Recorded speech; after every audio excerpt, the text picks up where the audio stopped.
आज के इस लेक्चर में जो अपनी एक्सरसाइज 5.2 चल रही थी उससे क्वेश्चन नंबर 7 है। और क्वेश्चन नंबर 7 में आपको क्या दिया है कि क्रेमर नियम से निम्नलिखित समीकरण निकाय को क्या करना है, आपको हल करना है। किसकी सहायता से? क्रेमर नियम की सहायता से। और क्रेमर नियम को अपन ने डिस्कस कर लिया था, क्वेश्चन एक एग्जांपल भी अपन ने डिस्कस किया था।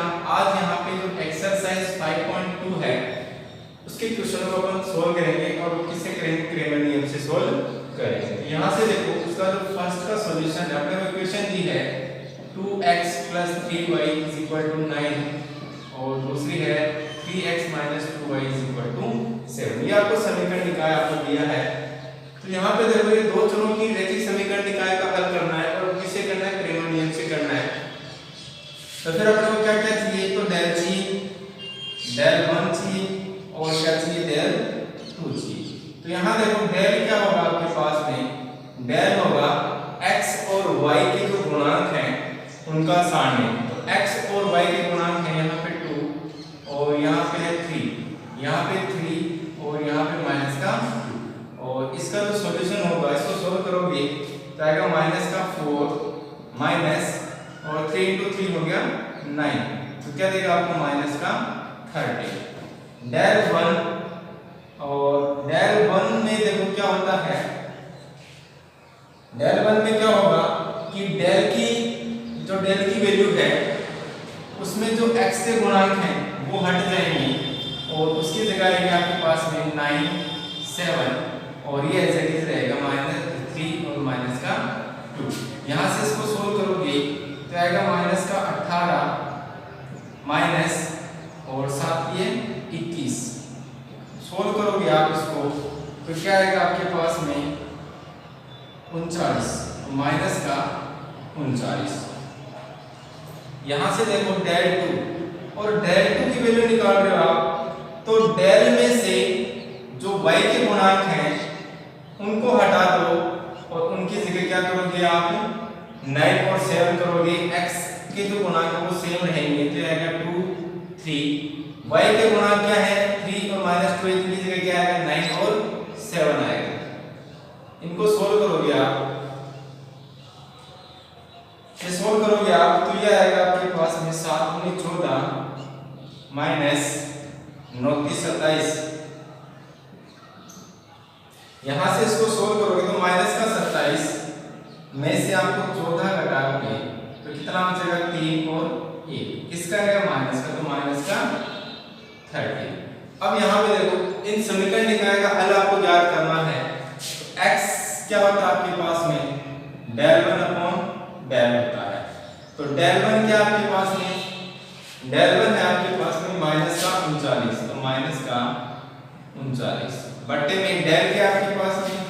del है आपके पास में -30। माइनस से माइनस कैंसिल, 13 3 39। तो x की वैल्यू क्या आ गई आपके पास में? 3 आ गई। दूसरी y क्या होता है? y होता है आपके पास में del 2/del। तो del 2 क्या आपके पास में? -13 अपॉन में del क्या है? del है आपके पास में -30। माइनस से माइनस कैंसिल, कितना आएगा आपके पास में? 1। तो यहाँ पे x की वैल्यू तो क्या आ गई आपके पास में? 3 और y की वैल्यू क्या आ गई आपके पास में? 1, जो कि इन रैखिक समीकरण निकाय का क्या है? हल है। यानी कि ये जो आपके पास में हल आया है वो इन रैखिक समीकरण निकाय को क्या करेगा? संतुष्ट करेगा। इसी प्रकार से जो क्वेश्चन नंबर 2 है, क्वेश्चन नंबर जो 2 है और वो आपके पास में है 2x - 7y = आप लिख सकते हो उसको 13 और ये आपके पास में 5x + 6y और ये बन जाएगा 9। फिर यहाँ पे क्रेमर नियम से हल कर रहे हैं तो क्रेमर नियम से यहाँ पर लिख सकते हैं क्रेमर नियम से। क्रेमर नियम से del क्या होगा? तो del होगा आपके पास में चर x और y के गुणांकों का सारणी, तो आएगा आपके पास में 2 माइनस का 7 5 और 6। इसको सोल्व करोगे आप तो आपके पास में देखो क्या आएगा? 6 × 12 माइनस और 7 × 35 माइनस का और माइनस प्लस। यहाँ से इसको सोल्व करोगे तो ये आएगा आपके पास में 47। क्या आएगा? 7 और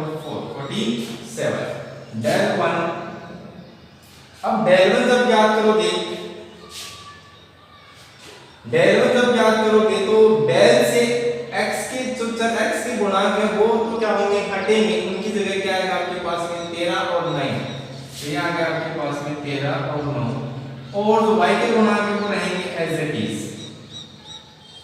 इसको सोल्व करोगे आप तो क्या आएगा आपके पास में 13 छक्के 78 हो गया आपके पास में, 13 छक्के 78 माइनस 9 सत्ती 63, तो क्या आएगा प्लस का 63।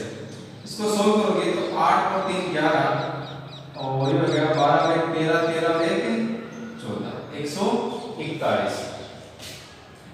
डेल टू क्या होगा आपके पास में, डेल टू में सर जो डेल है, डेल टू में जब डेल टू प्राप्त करोगे तो डेल में जो x की वैल्यू वो तो रहेंगी सेम,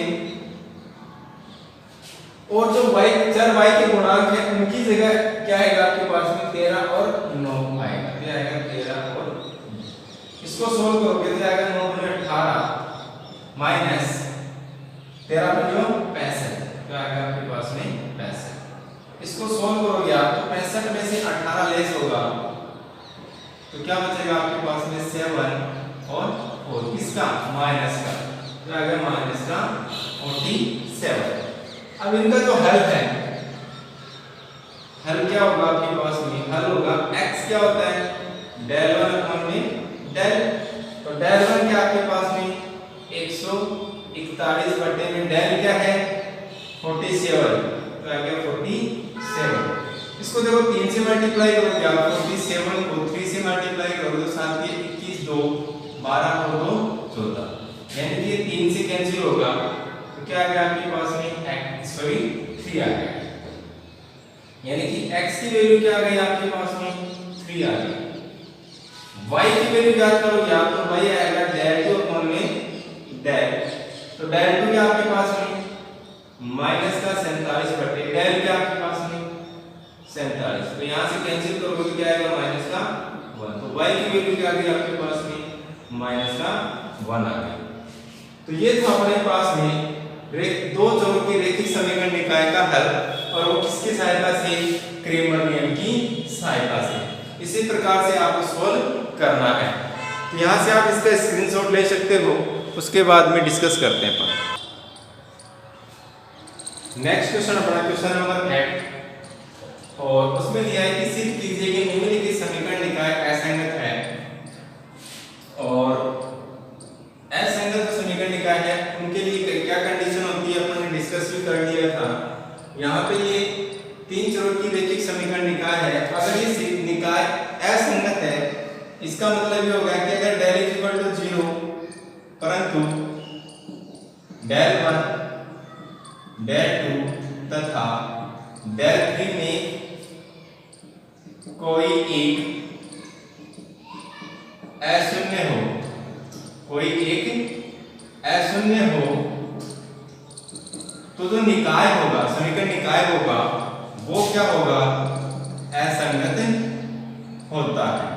तो ये चीज आपको यहाँ पे आपको क्या करनी है, प्रूफ करनी है। तो यहाँ से देखो इसको सोल्व करते हैं अपन, तो यहाँ से देखो इसको सोल्व कर रहे हैं। आपके पास में समीकरण है 3x - y + 2z = 3 है, फिर है 2x + y + 3z = 5, फिर है x - 2y - z = 1। यहाँ से देखो तो डेल होगा आपके पास में, डेल होगा तो डेल क्या होता है आपके पास में चर x, y और z के जो गुणांक होते हैं वो होता है। तो ये आएगा आपके पास में 3 - 1 और 2, फिर आपके पास में 2 1 3, फिर है 1 -2 और माइनस का 1। तो ये तो आ गया आपके पास में डेल। इसको सोल्व करोगे आप तो किसी भी पंक्ति या स्तंभ के अनुदेश इसका प्रसार कर सकते हैं अपन।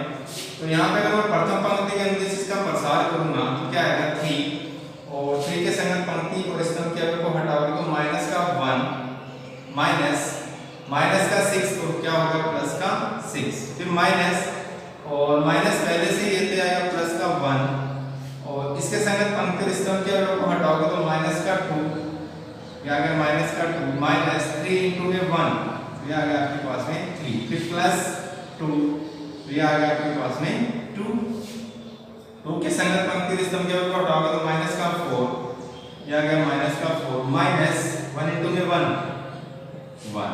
इसको सोल्व करोगे तो आएगा 3, 6 प्लस का माइनस का 1 तो क्या आएगा 5 प्लस 1, यह आएगा माइनस का 5 प्लस माइनस का 5 अंदर है वो आएगा माइनस का 5, सोल्व करोगे तो आएगा 15 माइनस का 5 और ये कितना आ गया आपके पास में माइनस का 10, तो कितना हो गया प्लस का 15 और माइनस का 15 क्या देगा ये आपको 0, यानी कि डेल की वैल्यू क्या आ गई आपके पास में 0 प्राप्त हो गई।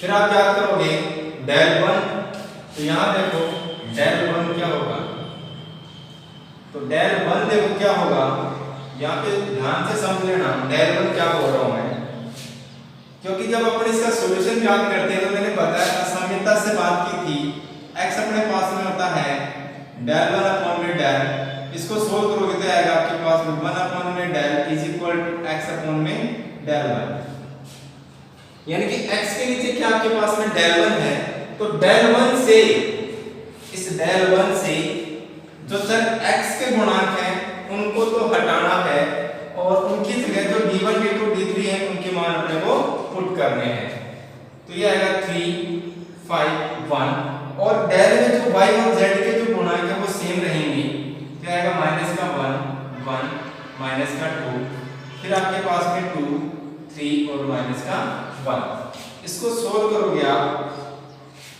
तो प्रथम पंक्ति के अंदर सोल्व करोगे तो आएगा 3 के संगत पंक्ति और स्तंभ के ऊपर हटाओगे तो माइनस का 1 माइनस और ये आपके पास में माइनस का 6 तो प्लस का 6, उसके बाद में माइनस का क्या आएगा आपके पास में 1 और प्लस का हो जाएगा ये, इसके संगत पंक्ति और स्तंभ के ऊपर हटाओगे तो आएगा माइनस का 5 इसके संगत पंक्ति और स्तंभ के ऊपर हटाओगे तो माइनस का 5 माइनस का 3, फिर है प्लस 2, तो ये आ गया आपके पास में 2 के संगत पंक्ति और स्तंभ के ऊपर हटाओगे तो माइनस का 10 माइनस 1 इंटू 1 क्या होगा 1 होगा। इसके बाद में देखो इसको सोल्व करते हैं अपन, यहां से इसको सोल्व करोगे तो ये देखो क्या आएगा आपके पास में 3, ये होगा प्लस का 5 प्लस का 1, ये होगा माइनस का 8, ये आएगा प्लस का 2 और ये होगा माइनस का 11, ये आएगा आपके पास में प्लस का 15 माइनस का 8 और माइनस का 22, तो यहाँ देखो माइनस का 22 और माइनस का 8 हो गया माइनस का 30, तो ये आ गया प्लस का 15 माइनस का 30, तो क्या देगा आपको माइनस का 15, यानी कि डेल 1 क्या आ गया आपके पास में माइनस का 15, तो क्या है नॉट इक्वल टू 0 है, यानी कि डेल 1 नॉट इक्वल टू क्या है 0 है। यहां से डेल 2 याद करोगे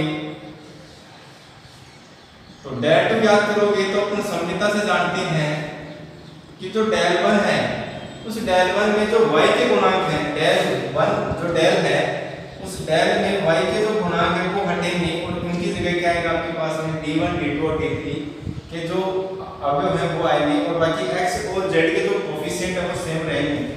तो यहाँ देखो आपके पास में 3 2 1, तो ये आपके पास में 3 2 1, डेल 2 निकाल रहे हो आप तो y के गुणांक हटेंगे तो क्या आएगा 3 5 1, तो आएगा 3 5 1, z रहेगा एज इट इज तो आएगा 2 3 और माइनस का 1। यहां से इसको सोल्व करोगे आप तो देखो सोल्व करोगे तो आएगा 3 की संगत पंक्ति और स्तंभ के अवयव को हटाओगे तो माइनस का 5 माइनस 3 into 1 माइनस का 3 माइनस 3 और 3 के संगत पंक्ति और स्तंभ के अवयव को हटाओगे तो माइनस का 2 माइनस का 2 माइनस का 3 फिर प्लस 2 और 2 के संगत पंक्ति और स्तंभ के अवयव को हटाओगे तो 2 माइनस का 5 आ गया 2 माइनस का 5। इसको सोल्व करोगे तो माइनस 5 माइनस 3 हो गया माइनस का 8 माइनस का 3 और ये क्या होगा आपके पास में माइनस का 5 प्लस 2 2 प्लस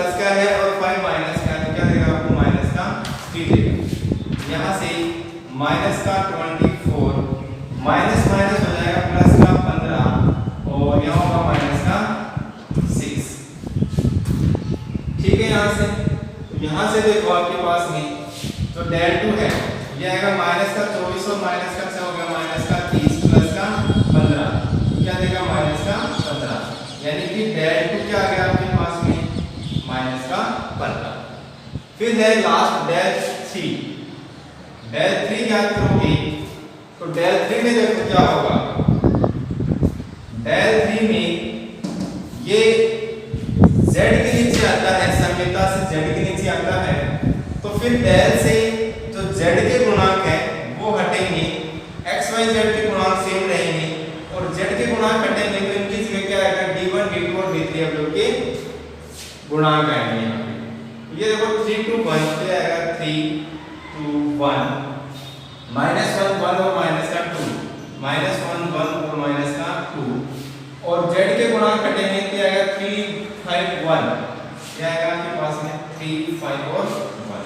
इसको सोल्व करोगे आप तो आएगा 3 के संगत पंक्ति स्तंभ के ऊपर हटाओगे तो 1 into 1 1 माइनस माइनस का 2 into 5 माइनस का 10 पे आएगा प्लस का 10, फिर माइनस 1 माइनस आता है माइनस 1 पहले से तो आएगा प्लस का 1 के संगत पंक्ति और स्तंभ के ऊपर हटाओगे 2 into 1 2 माइनस 5 into 1 5 प्लस 3 के संगत पंक्ति और स्तंभ के अवयव हटाओगे तो आएगा माइनस का 4 माइनस 1 into 1 1। इसको सोल्व करोगे तो आएगा 3 10 प्लस 1 हो गया 11 प्लस ये आएगा माइनस का 3 प्लस 3 और ये आएगा माइनस का 5। यहाँ से इसको सोल्व करोगे तो 11 3 33 माइनस का 3 और ये आपके पास में माइनस का 15, ये क्या आपके पास में 3 है, ये आएगा आपके पास में माइनस का 15। तो यहाँ से देखो 33 में से 30 33 में से 3 घटेगा तो आपके पास में आएगा 30 और 30 में से 15, यानी आप डायरेक्ट निकाल सकते हो। तो 33 में से आप घटा दो 18 घटाओगे तो आपके पास में बचेगा 5 और 1, किसका आएगा आपके पास में प्लस का, यानी आपके पास में आ गया डेल 3 जो कि क्या आ गया आपके पास में 15 जो कि क्या है नॉट इक्वल टू 0। अब यहां देखो डेल इज इक्वल टू 0 तथा del 1 is equal to del 2 is equal to del 3 not equal to 0। या 0 इक्वल मत करो या यहाँ लिख दो कि del 1 not equal to 0, del 2 not equal to 0 तथा डेल 3 नॉट इक्वल टू 0 है। अतः समीकरण निकाय असंगत होगा, यही काम करना था।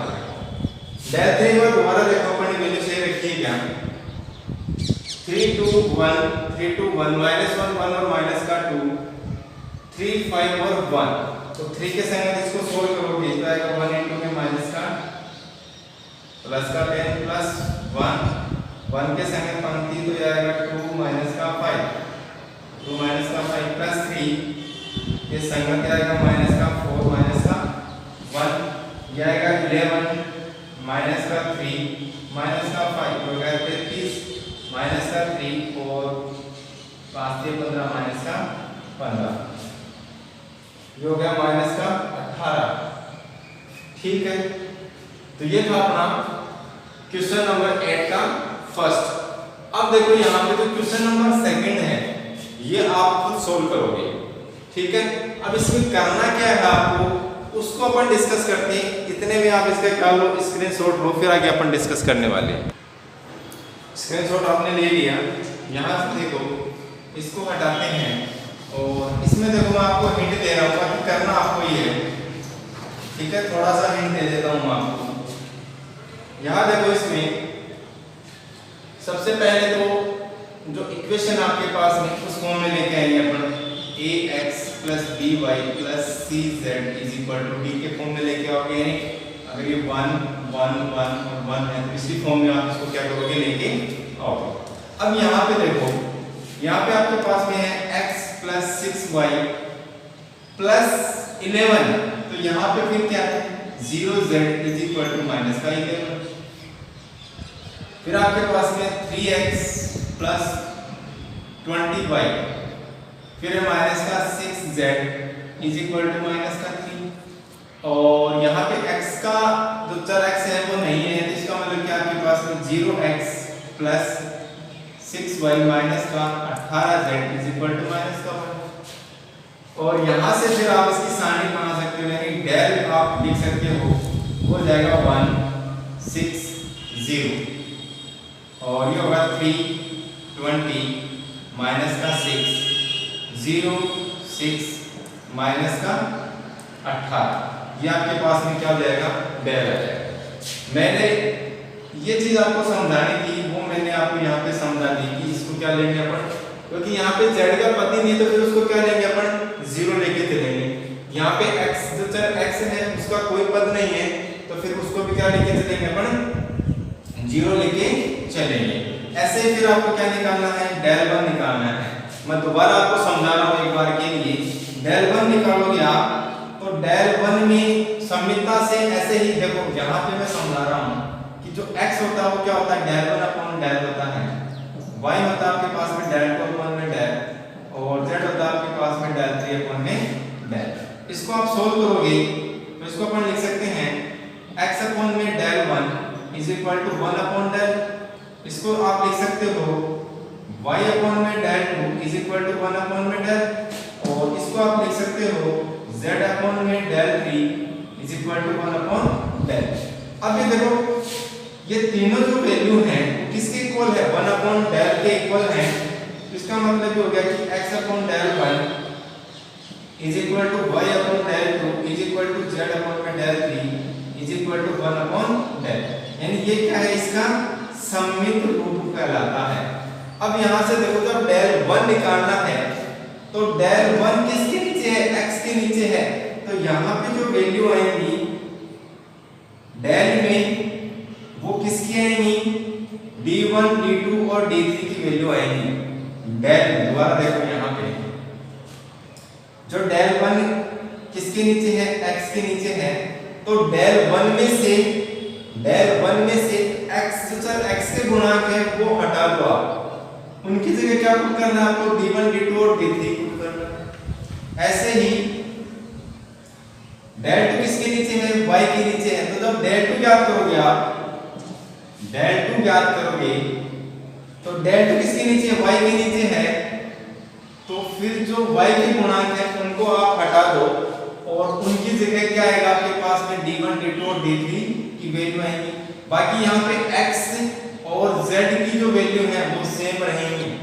ऐसे ही डेल 3 ज्ञात करोगे आप तो उसमें जो z की वैल्यू है उनको क्या करोगे आप, हटा दोगे, चाहे इस डेल में से हटा दो आप, x की जो z की वैल्यू है उसको डेल में से हटा दो और उसकी जगह क्या पुट कर दो, d1 d2 और d3 के मान पुट कर दो। बाकी x और y के जो चर के गुणांक है वो क्या रहेंगे, सेम रहने वाले हैं।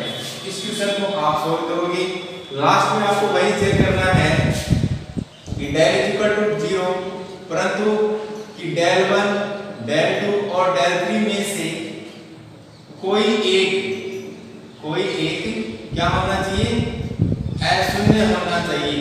अगर ऐसा होता है तो फिर क्या होगा, समीकरण निकाय जो है वो क्या होगी, असंगत समीकरण निकाय कहलाएगी।